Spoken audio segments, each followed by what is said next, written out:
Bueno, muy buenas tardes para todos y para todas. Para mí es un gusto estar acá en nombre de la universidad, de la Facultad de Derecho. Yo soy docente investigadora y creo que estos espacios son muy interesantes también desde la academia, que se pueda potencializar esto que ustedes están reflexionando en torno a la ciencia, la tecnología, el ser mujer. Yo les cuento que este trabajo que hoy les voy a mostrar es parte de mi tesis doctoral. Yo siempre me he preocupado mucho por el tema del cuidado y me ha parecido extraordinario que mis antecedoras hayan abierto el espacio de hablar de cuidado, de salud mental, de factores de riesgo, porque precisamente ese es mi trabajo, ¿cierto? Mi trabajo es articularnos alrededor de estos escenarios de importante la ciencia, la tecnología, pero también importante las actividades de cuidado. ¿Cómo entonces podemos apostarle a un tema de ciencia, pero también pensado en el escenario de las mujeres, pero también pensado en el escenario de ser cuidadoras? Entonces, así se titula mi ponencia, el tema de mujer, cuidado y ciencia. Entonces les agradezco porque hay muchos postulados en mi ponencia que ya se vieron a partir de lo que hemos visto el día de hoy. Yo quiero empezar con una frase, si me permite por favor continuar, con la siguiente diapositiva, como provocadora de Martha Nussbaum. Martha Nussbaum dice: las desiguales circunstancias sociales y políticas dan a las mujeres capacidades humanas desiguales. Es importante partir de qué? Partir precisamente. Hoy estamos en un evento donde se piensa también el tema de las mujeres y creo que es importante partir no solamente de el avance de la ciencia, sino también algo que dice muy importante Martha Nussbaum, también el aporte de las capacidades humanas. Las capacidades humanas pensadas en qué escenario. Muy importante tener un desarrollo, una ciencia, pero también es importante apuntarle a las ciencias humanas, a las ciencias sociales. En este caso, ¿para qué? Para la creación de competencias, a esas competencias que les han llamado competencias blandas, en el ejercicio de ponerse en el lugar del otro, el tema de liderazgo, el tema de pensarse en lo que está pasando en los equipos de trabajo. Y eso precisamente Marta nos invita para que cuando hay igualdad, en este caso en condiciones de hombres y mujeres, pues también le estamos apostando a competencias ciudadanas, a competencias como somos ciudadanos no solamente de un país, sino también del mundo global. Pasamos, por favor, la siguiente diapositiva. Bueno, no sé si ustedes la conocen, para mí es una referencia para nuestra ponencia el día de hoy. Ella fue hoy la Nobel del año 2023 en el Premio Nobel de Economía. Ella es Claudia Goldin. Claudia Goldin encontró algo muy interesante por más de 30 años de investigación. Y es que ella encontró que precisamente no ha sido ascendente el tema de la igualdad, en este caso sobre todo con el tema de la ciencia, en el tema de las mujeres. Ella ha encontrado una curva en U. ¿Eso qué significa? Que todo el reconocimiento a las mujeres, en este caso en la ciencia, ¿ha partido de qué? Ha partido de que, y en la economía, ha tenido unos procesos de ascendencia, pero también de descendencia. Y quiero tomarlo como referencia a partir de un trabajo de ella como premio Nobel que se hizo en Colombia. Es un trabajo muy interesante del Banco de la República, donde dice que el camino hacia la igualdad de género en Colombia todavía hay mucho por hacer. ¿Por qué? Porque se tienen que también promover otras áreas no solamente en la ciencia, sino también en la política, en este caso en la agricultura, en las ciencias sociales humanas, etcétera. Entonces, me parece importante este reconocimiento porque en el tema de la economía, como en la ciencia y la tecnología, hay muchas brechas. Entonces, hoy estamos encontrando un lugar importante donde estamos trabajando las mujeres, pero también tenemos que partir que eso que ya hemos ganado, no podemos permitir que tengamos esta curva de ascender, pero también de descender luego, ¿cierto? Y por eso la invitación es que esas políticas públicas del Estado promuevan políticas que se puedan mantener en el tiempo. De allí que, como nos lo mostraron en la mañana, todos los documentos COMPES le apuesten precisamente a una apuesta de política de, en este caso, que se mantenga, que se mejore y que no hayan políticas que al contrario retrocedan a lo ya logrado por las mujeres en ciencia y tecnología. Pasemos, por favor. Bueno, aquí un poco las estadísticas que ya vimos en la mañana, me parece importante resaltar un poco el tema del trabajo, el desempleo y la educación, porque Colombia atraviesa por unos escenarios de desigualdades multidimensionales. ¿Eso qué significa? Que estamos atravesados por muchos factores que infortunadamente nos generan unas desigualdades en escenarios como el trabajo. Y quiero partir de esta situación porque la Corte Constitucional, en una reciente sentencia de este año, encontró que es tanto la desigualdad que solamente el 12% de las mujeres pueden tener el acceso a una pensión. Y eso es un porcentaje muy mínimo. Y eso es un porcentaje que la ciencia y la tecnología creo que también nos tenemos que preocupar, porque esas son condiciones especiales de pensarse en una vejez de cara a una calidad de vida. En el trabajo, entonces, tenemos 22.3 millones de trabajadores. En este caso, 13 millones son hombres y 9.2 son mujeres. Hay una brecha en el tema del desempleo, de eso se habla mucho, del tema de cómo las mujeres estamos afectadas por el tema de la empleabilidad. En este caso, las mujeres tenemos un porcentaje más de desempleo frente a los hombres, y en el tema de la educación se revisa el tema posgradual, como frente a tener un título de posgrado, hay todavía una brecha en el tema salarial frente a los hombres, que ganan 23% más que las mujeres. ¿Por qué es importante esas estadísticas? Es importante esas estadísticas porque logramos ciencia y tecnología cuando también esto viene atravesado con revisar nuestras condiciones sociales, económicas, políticas, pero sobre todo, cuáles condiciones hoy de cuidado tenemos para grupos sociales de especial protección, como son las mujeres, los niños, las personas en situación de discapacidad, y sobre todo de caras mirando en el escenario de los adultos mayores, que también tenemos que pensar en eso. Medellín, ustedes están en Medellín, Medellín pasa por una situación, y es que somos la segunda ciudad en América Latina que tenemos más índices de adultos mayores. En este caso nos gana La Habana y seguimos Medellín. Medellín tiene que pensarse como distrito tecnológico, que ese fue el plan de desarrollo de la alcaldía de esta administración. ¿Cómo se piensa también Medellín de cara a esa tecnología, pensándonos en el escenario de la población que hoy atraviesa por una situación donde hay una densidad demográfica pensada alrededor de ser adulto y pensada alrededor de este asunto de garantizar condiciones especiales para una población de especial protección como son los adultos mayores? Pasamos, por favor. La siguiente diapositiva. Bueno, ¿por qué pensar en esto de mujer, ciencia y cuidado? Y ahorita lo decían las conferencistas que me antecedieron. Porque el cuidado implica tres dimensiones importantes. La primera dimensión, la ética. ¿Qué es una dimensión ética? El cuidar significa el deber que tenemos de siempre pensar en el otro, en ser empáticos de lo que le pasa al otro. Inclusive las compañeras lo hablaban, ¿cierto? Bueno, y mi compañera está atravesando por qué situación. Y esa situación, ¿a quién simplemente atraviesa como responsabilidad? ¿A ella? ¿O también la empresa se siente responsable por su cuidado, porque hace parte precisamente de una organización que la atraviesa una responsabilidad ética en ese cuidado? En el efecto también, o en el tema material, porque el cuidado implica una fuerza que de trabajo, una fuerza de trabajo que infortunadamente aún todavía faltas políticas que determinen esa fuerza de trabajo, cómo se materializa en horas, pero no solamente en horas, en este caso en una fuerza que se pueda, en este caso, reconocer. Y es por eso que existe una ley, que es la ley 1413 del 2011, que desarrolló una línea importante en la economía del cuidado. Cómo la economía del cuidado hoy le aporta más al país que el Producto Interno Bruto, en este caso las horas que no se pagan, pero que son importantes. Piénsese, por ejemplo, en este escenario. ¿Qué pasaría si ustedes en su casa una semana no lavaran los trastes, no lavaran la ropa, no organizaran su casa?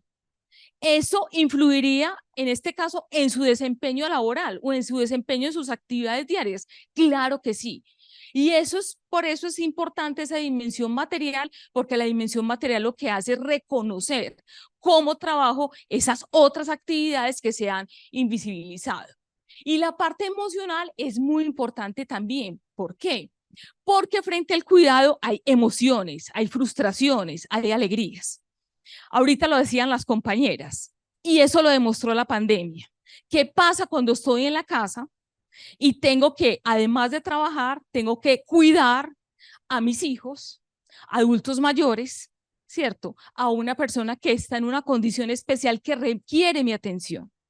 Entonces, esas emociones pasan por frustraciones, estrés, alegrías, pero también en angustias y fatigas. Y eso, como bien lo he mencionado anteriormente, eso tiene que revisarse, mirarse por parte de los equipos de trabajo. Hay un asunto importante que hemos encontrado, por ejemplo, en las investigaciones y que todavía hoy hay una concepción frente a la mujer como responsable del tema del cuidado y las tareas domésticas no remuneradas. Y allí que es importante también hacer una vinculación, no solamente desde el trabajo, sino también desde el reconocimiento jurídico. Las licencias de maternidades y paternidades hoy son desiguales y eso que habla todavía de una concepción de quién se debe responsabilizar del cuidado debe ser las mujeres. De hecho, hice parte de una investigación que este año fue ganada frente a las investigaciones en familia. Hicimos una revisión de qué pensaban en este caso en diferentes partes del país frente al cuidado a nivel familiar y me llamó mucho la atención que las mismas madres dicen, es que yo no dejo que el padre lo cuide porque es que no lo va a cuidar igual que yo. Entonces es también un llamado de cambiar, en este caso, esa concepción de que porque es un papá no puede cuidar. Al contrario, yo estoy segura que todos acá conocemos papás que son cuidadores, amorosos, y también es la idea de generar una igualdad desde nuestra misma concepción, desde lo que es el cuidado. Aquí hay algo importante y es una apuesta a los objetivos de desarrollo sostenible que creo que las universidades, las empresas tenemos que apostarle. Y en este caso, el objetivo de desarrollo sostenible número 5 habla de la igualdad de género, pero también la igualdad de género implica una igualdad de derechos. Entonces, en este escenario, el Estado, las leyes, las empresas tienen que pensarse si realmente están promoviendo políticas, acciones, planes, proyectos que le apunten a una igualdad. Pero en Colombia la igualdad no se toma de una manera en que todos somos iguales. La igualdad se toma a nivel jurídico a partir de que todos somos iguales ante la ley, pero partimos de desigualdades, desigualdades que el Estado tiene que tomar a partir de acciones que se llaman acciones afirmativas o discriminaciones positivas. Por ejemplo, la posibilidad que se tenga en un entorno laboral de revisar qué personas tienen bajo su cuidado niños, adultos mayores o personas que requieran atención y promover políticas, por ejemplo, de trabajo flexible. ¿Eso qué significa? Que estamos promoviendo una igualdad, pero también estamos promoviendo acciones donde esa persona se está viendo beneficiadas con eso que se llama acciones positivas. Porque finalmente, si hay desigualdades, pues tenemos un estancamiento en el progreso social. Excelente que tengamos una bandera en ciencia y tecnología, pero si no tenemos estos postulados, el progreso social no se va a dar y seguirá siendo Colombia un país con innumerables brechas sociales y eso nos hará más desiguales. Y sobre todo, algo que les mencionaba anteriormente, esto es una sentencia de la Corte Constitucional que me parece muy interesante porque la Corte precisamente revisa cuál es la situación de las mujeres que cotizan a pensión.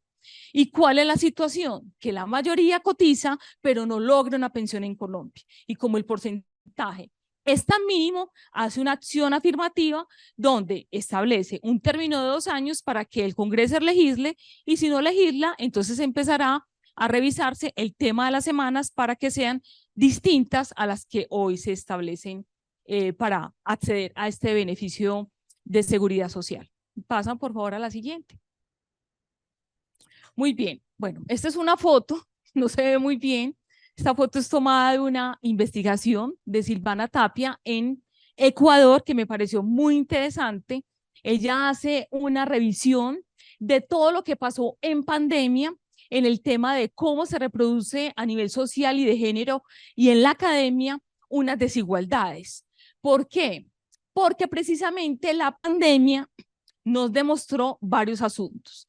El primero, la acumulación de cuidados. La acumulación de cuidados en un escenario, en un espacio como, en este caso, el hogar, donde teníamos que trabajar sin límites de tiempo.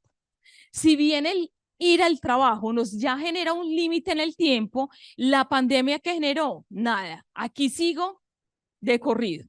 Y ella hace, en el artículo trae varias fotografías de mujeres que decían, bueno, por favor, desde la fotografía, demuestre cómo fue ese asunto del cuidado, cómo fue ese asunto de las desigualdades. Y precisamente las fotografías mostraban que el escenario de trabajar era ilimitado, ¿cierto? Se continuaba. Llego, hago trabajo, en este caso trabajo doméstico no remunerado, continúo y el límite era ilimitado, en este caso el tema de trabajar, se seguía trabajando sin límites. Y el tema del derecho al tiempo propio. De hecho, hoy, Confama, me parece muy interesante como una caja de compensación, está revisando el tema del ocio, porque a nosotros, como país latinoamericano, el ocio nos parece que es improductivo, y al contrario, el ocio hace parte del bienestar del ser humano. También es promover espacios para nuestra salud. Y ustedes se han dado cuenta por las últimas estadísticas del DANE, pero también de otros observatorios que se han dado en Colombia, luego de la pandemia, las afectaciones en la salud mental. Entonces, las cajas de compensación están volviendo a revisar estos asuntos de tener espacios donde nosotros podamos desvincularnos y podamos también tener momentos de compartir con nuestra pareja. Ahorita hablaban de pareja, de familia, pero también para nosotros, porque ese límite del tiempo propio desapareció. Y de hecho hoy ocurre que cuando uno supuestamente está en ocio, se siente con una irresponsabilidad porque no está haciendo nada. Y realmente no, es que sí está haciendo y se está dedicando un tiempo que es necesario inclusive para su salud. Como les digo, la pandemia es un escenario de aprendizajes. Ahorita hablaban de qué aprendimos y precisamente cuando retomamos, por ejemplo, la universidad, yo decía, ¿por qué retomamos sin aprendizajes de lo que ocurrió? Aprendizajes de lo que ocurrió como qué. Por ejemplo, nosotros en las universidades, afortunadamente la UPB tenía una plataforma ya de educación virtual, pero es seguir aprovechando esas plataformas, ¿cierto? Que no ocurra otra nueva pandemia donde las universidades digan, bueno, pero estas plataformas las utilizamos, las dejamos de utilizar, nuevamente retomar, como si esos aprendizajes no se retomaran, no se tomaran, sino que todo partiera como de cero. Entonces creo que la pandemia para todos los sectores, sobre todo para el sector educativo, fue muy ilustrativo de revisar además y la educación, pero también las universidades, los sectores productivos, cómo de este aprendizaje de estar en casa, cómo generar aspectos de separar el tiempo de trabajo y el tiempo propio. La discriminación jurídica, miren, todavía hay normas desiguales para todos, sobre todo para nosotras las mujeres. Lo he mencionado, el tema de las licencias, considero que las licencias también deberían, en este caso, partir de que el cuidado no solamente es de la madre, sino también del padre, el tener esas licencias compartidas como ocurre en otros países. Y la participación en la ciencia todavía no es paritaria. De hecho, hoy que estamos hablando de ciencia y tecnología, partimos de algo y es el techo de cristal. Todavía falta que algunas empresas sean lideradas por sus competencias y por sus capacidades las mujeres, ¿cierto? Es necesario también revisar estos asuntos donde se permita que las mujeres puedan llegar a esos cargos directivos. es muy bueno, ahorita lo hablaban en la mañana, me llamó mucho la atención que hablaran de cómo se llega también la ciencia y la tecnología a otros lugares del país y cómo los primeros obstáculos son la familia, porque la familia considera que estas tareas o estas actividades no deben ser de niñas, sino también en este caso la familia dice, no, la niña no, estas son actividades de los chicos. Entonces es ahí donde también tenemos que promover culturas desde las familias, educación, donde se piense en que estas actividades no solamente son para los niños, sino también para las niñas, y a la inversa, esas actividades no solamente son para los niños, sino también para las niñas. Siguiente, por favor. Bueno, esta es otra fotografía, no sé si se sienten identificados un poco el escenario de la pandemia, cómo nuestro comedor se convirtió también en nuestro escritorio y todo lo que teníamos que hacer alrededor de la multiplicidad de tareas. Me permite entonces un poco hablar de mi experiencia como investigadora, también en el escenario de la ciencia, del cuidado, de ser mujer, y es el tema de la autoexigencia que nos hacemos. Sobre todo lo hablo como el tema de ser investigador. Yo soy investigadora y cada vez nos exigimos más, porque cada vez hay más ranking donde nos dicen tienen que producir, ¿cierto? Pero esa autoexigencia, inclusive esta investigación también lo señala y otras investigaciones de la Universidad de los Andes y de ICESI, dice, bueno, ¿qué nos pasó a nosotros, a los investigadores de las universidades en pandemia? Que además de que no teníamos límites en el tiempo, teníamos además autoexigencias donde decíamos, bueno, pero ¿qué vamos a hacer? Tenemos que partir del cuidado de personas que teníamos, pero también tenemos que producir artículos, tenemos que organizar, planear, tenemos que hacer, en este caso, impartir las clases. Entonces es algo que se evidenció y es que nosotros mismos nos ponemos muchas exigencias, inclusive a costas de nuestra propia salud. Otro asunto importante, cómo administrar el tiempo como un recurso rigurosamente que queremos administrarlo, ¿cierto? Es que el tiempo es un recurso importante, pero ese tiempo hay que administrarlo con límites, ¿cierto? Con límites. Entonces, ahorita escuchaba también otras conferencias que me parecieron magníficas, pero también cómo la ciencia nos permite establecer límites, porque en el caso de la academia tenemos demasiados, digámoslo así, distractores desde la ciencia, ¿cierto? Entonces y eso pasa con los estudiantes, profe, es que yo no me concentro, ¿por qué? Porque es que le viene la notificación del WhatsApp, la notificación de las redes sociales, entonces también tenemos que pensarnos en los límites porque tenemos que administrar precisamente ese tiempo. Aquí hay algo muy importante que elaboraron mis compañeras que antecedieron y es el éxito en la ciencia, pero el éxito en la vida personal. Cuando yo inicié mi doctorado, lo primero que muchos compañeros me mencionaron fue, usted va a hacer doctorado, se le va a acabar el matrimonio, ¿cierto? Casi que se pone que si usted va a estudiar, entonces ya su matrimonio fracasó. Usted no puede ser, no es que usted no puede salir con doctorado y casada. Usted tú, uno o la otra. Entonces me parece que siempre se pone como si los dos asuntos no se pudieran conciliar. Y considero que no. ¿Por qué no? Si lo ideal, pues, y lo que se propone, y precisamente es lo que el llamado que hago en esta ponencia, es que la ciencia tiene que pensarse de cara al cuidado y de cara a un cuidado también en el escenario de una vida personal que no se puede ni suspender y tampoco se puede ver mermada por asuntos que tengan que ver con el trabajo, al contrario, tienen que verse qué, tiene que verse también uno potencializado en esos otros aspectos o en los aspectos que hacen parte de la vida. Y quiero también mencionarlo porque a mí me pasó y porque a muchos investigadores en el escenario pues que hice de revisión les pasó en el tema de la pandemia, todos los asuntos que vienen alrededor de el miedo, la culpa, la fatiga, la incertidumbre, ¿cierto? Y cómo en este caso, la ciencia nos tiene que también ayudar a precisamente a eso, a cómo nosotros no podemos olvidar que somos seres humanos que somos seres sociales, que hacemos parte de una familia, que somos hijos, somos padres, somos hermanos, somos esposos, ¿cierto? Entonces es muy importante que estos asuntos que conllevan la salud mental se tienen que pensar también de cara a el escenario de la ciencia y la tecnología. Pasas, por favor, la siguiente diapositiva. Muy bien. Yo tengo acá entonces dos conclusiones de esta presentación. La primera es que la ciencia, el cuidado y la mujer parte de estos tres verbos que para mí son importantes. El primero es el reconocimiento de qué, del cuidado. Y para reconocer el cuidado es importante medirlo. Es importante que las empresas y las universidades y el sector productivo sepa qué significa cuidar, sepa que esto implica tiempo, que esto implica trabajo, que esto implica esfuerzo.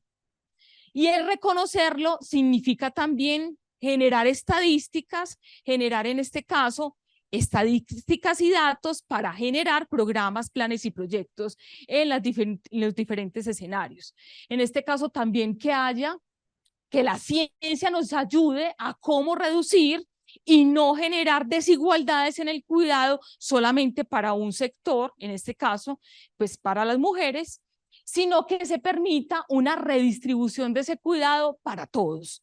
¿Y sé qué significa una redistribución del cuidado para todos? No solamente en el escenario de la familia. Yo creo que las diferentes empresas, todo el sector productivo, el Estado tiene que sentirse con responsabilidad acá. Y quiero traer de ejemplo algo que me parece muy importante resaltarlo como política del país y son hoy las manzanas de cuidado en Bogotá. Me parece que las manzanas de cuidado piensan precisamente en esto, en reconocer qué es el cuidado, cómo reducir, pero cómo redistribuir, en este caso reconociendo que el Estado tiene responsabilidad en el cuidado.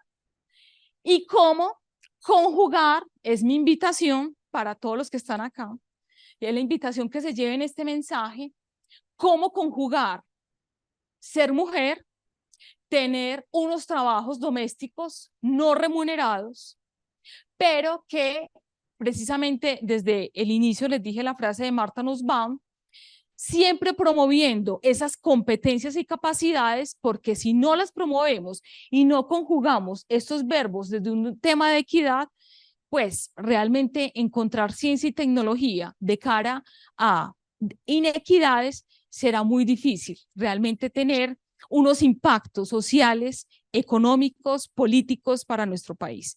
Esta es mi invitación. Yo les agradezco mucho en que me hayan dejado participar y dejar esta provocación. Agradezco infinitamente haber escuchado unas ponencias maravillosas y mi invitación es eso. Gracias por pensar en mujer, tecnología, ciencia, pero no olvidemos el cuidado, que es muy importante para todos. Muchas gracias.